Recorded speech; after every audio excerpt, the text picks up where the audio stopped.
There is only one aircraft, one legendary, instantly recognizable naval jet fighter that can, with the fullest justification, be described as unique. The Sea Harrier.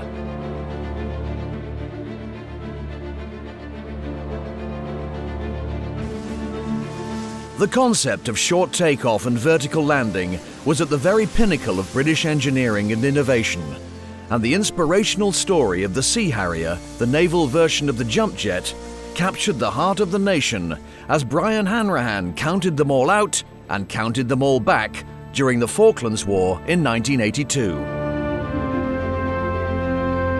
The Royal Navy's Fleet Air Arm has been at the forefront of many world-leading innovations, and the introduction into service of the Sea Harrier in 1979 was to prove the most revolutionary game-changer of them all. The first step towards vertical flight, the Rolls-Royce Flying Bedstead, informed the Hawker design for a vertical takeoff and landing aeroplane, the P-1127, built around the now legendary Pegasus engine. The ability to operate at sea was proven when the first prototype landed on the flight deck of HMS Ark Royal in 1963. A third of the size of the heavy jets of the 60s and 70s, the Sea Harrier could take off and land in almost any conditions. And as well as being useful on the deck of a light aircraft carrier, it could also operate from smaller airfields or strips ashore. So unique was the innovative vertical takeoff and landing capabilities of the Sea Harrier that they were matched only by the capability of the aircraft to take on and outmaneuver far faster jets.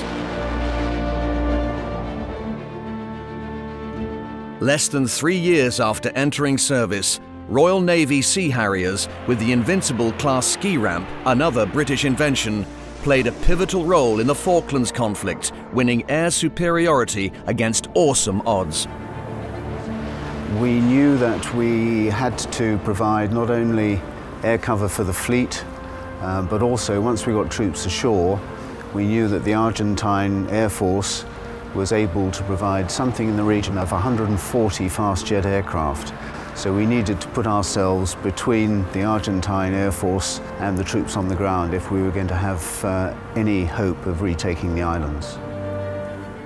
The 26 Sea Harriers from HMS Hermes and HMS Invincible inflicted serious losses on the Argentine Air Force, destroying 23 aircraft in air-to-air combat, to the loss of not a single Sea Harrier in air combat. Almost invisible from the story, but colouring it profoundly, was the spirit in which it was all done. The planning that lay behind the successful outcome of the air war, the bravery demanded of those involved, and the final victory made possible by the training, professionalism, and airmanship of the Sea Harrier force remind us that the attitude of naval aviation is equally as much an intrinsic part of our aviation heritage.